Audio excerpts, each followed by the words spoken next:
Hey guys, it is Friday here in West Virginia, so it is time for us to do our Free It Friday video.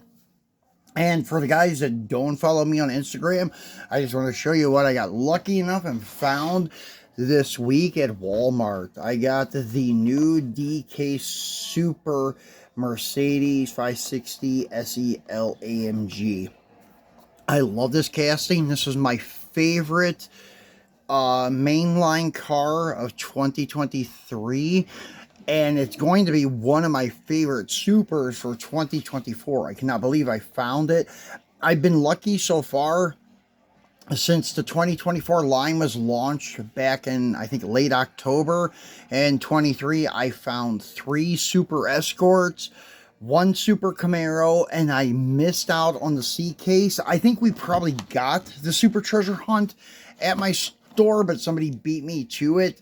But luckily I was there for the drop of the D case, and I found this 1 Super. And actually the main line, well, not main line, but the regular treasure hunt of the 53 Chevy Custom is really cool too. I did find one of those, but I sold it already.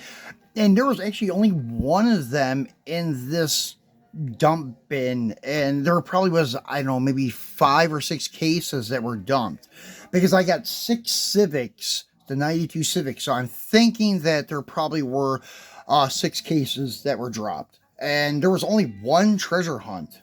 I can't believe that, because nobody in their right mind would have left this behind if they were there before me, unless they overlooked it and they took 5 regular hunts and only left 1, but that usually doesn't happen too often. But I've heard this year people have been having a hard time finding regular hunts, that there hasn't been a regular hunt in every single case like there usually are. So that may be a new trend that Hot Wheels is doing to make the regular hunts a little more desirable than what they used to be. They're actually starting to base them on better cars. At least 2 of the releases this year. 2 of the releases are kind of a little bit tacky. They're the fantasy cars, but they are kids' toys, so can't complain a whole lot, especially when they're throwing supers out there like this. The next one I'm anticipating is the Volvo Gasser, and also the 71 El Camino. Those are the other 2 that I would like to have from the upcoming supers this year.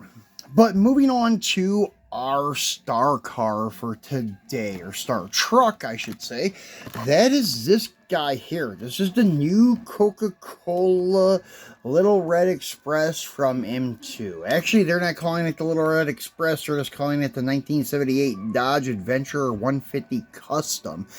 And I'm loving it that a lot of the Mopar trucks that are being launched from M2 are 1978, since that's my birth year. And this is the first pop culture one that has appealed to me. Usually I do not buy the pop culture stuff from M2, but this one I liked, and I was even thinking about taking the tampo off the door, but I think I'm just going to leave it alone. It doesn't look too bad. It's not tacky, overdone, and gaudy looking with big Coca-Cola tampos everywhere. This looks pretty good because it resembles the actual, like, stock tampos, the Little Red Express on the door, the gold writing and such, and even they did the Coca-Cola in, or on the tailgate in between the 2 wooden slats there, and it looks pretty good. So I'm just going to leave it, but I am going to open it because I don't really dig the blister packs. I prefer them in the box like this. And the reason I brought this guy back out is just for a comparison, to show you that there's only a couple very minor differences between the 2, and because that M2 changes 1 little tampo, they can sell us another model, almost the exact same model, for $2 more. So it's kind of crazy, but it happens.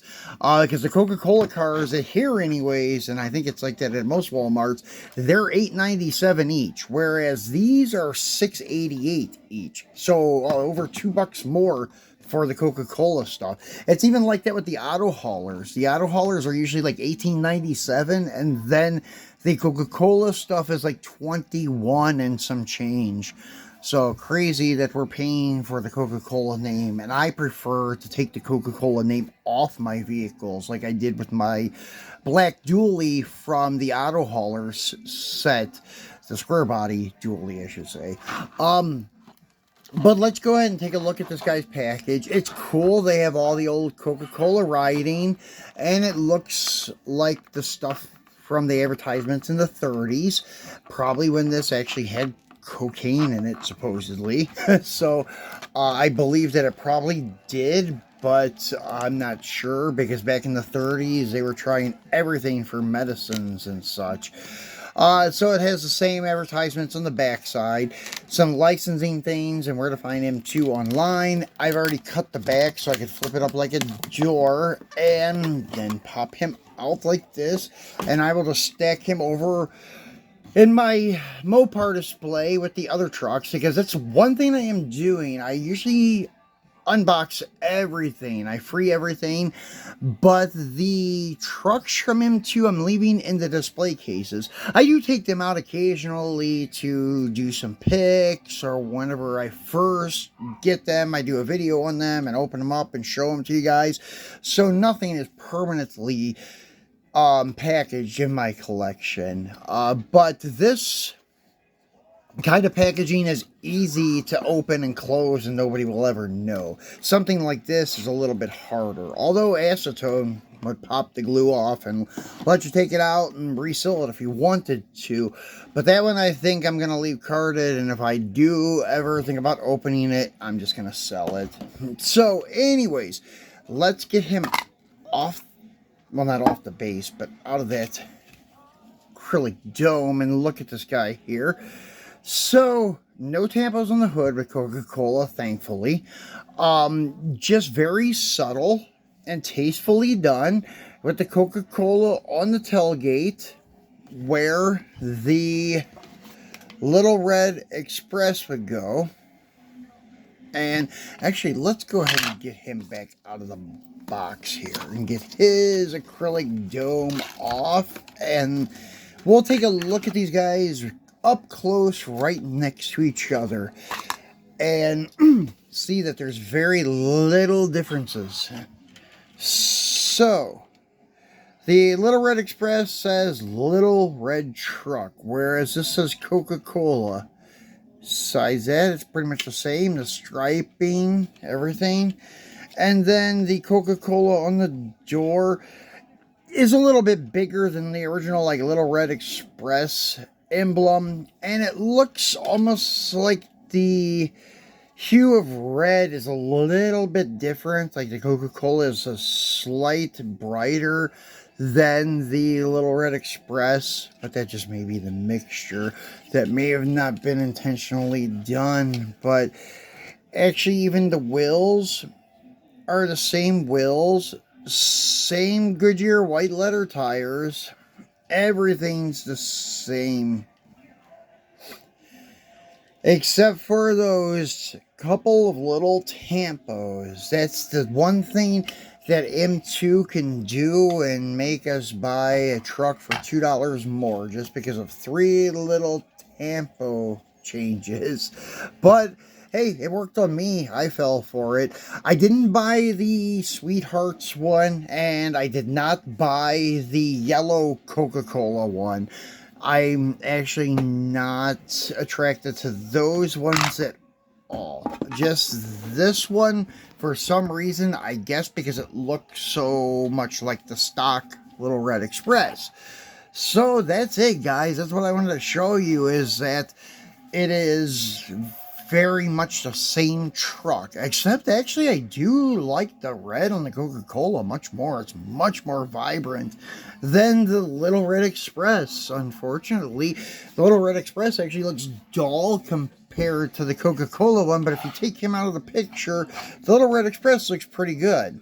But yeah, the Coca-Cola one looks really, really good. Like Fire Engine Red or Porsche Red, Ferrari Red, something like that. But anyways, Not much difference at all. And they're charging $2 more to put the Coca-Cola on the truck. It's crazy. I don't know how much M2 is paying Coca-Cola to use their name, but I would think that these vendors, companies will be paying the diecast companies to do this because it's free advertisement. But I think it's vice versa. I think actually the diecast companies are paying the manufacturers of the food and drinks money to use their name. It's crazy. But yeah. Anyways, guys, that's it for our Free It Friday. I'm not sure if I'll be back over the weekend. Maybe, maybe not. But I will be back definitely on Monday for a Mopar Monday because we have a lot of Mopar stuff coming up. A lot of really cool old school drag racing stuff from Mopar. I have a 2-pack from Johnny Lightning. It's an older one with Dick Landy's Pro Stock Challenger and Sox and Martin's Pro Stock. Actually, it's more like Super Stock Superbird. So be sure to tune back in Monday and we'll take a look at that 2-pack for you guys. So thanks for watching and enjoy your weekend.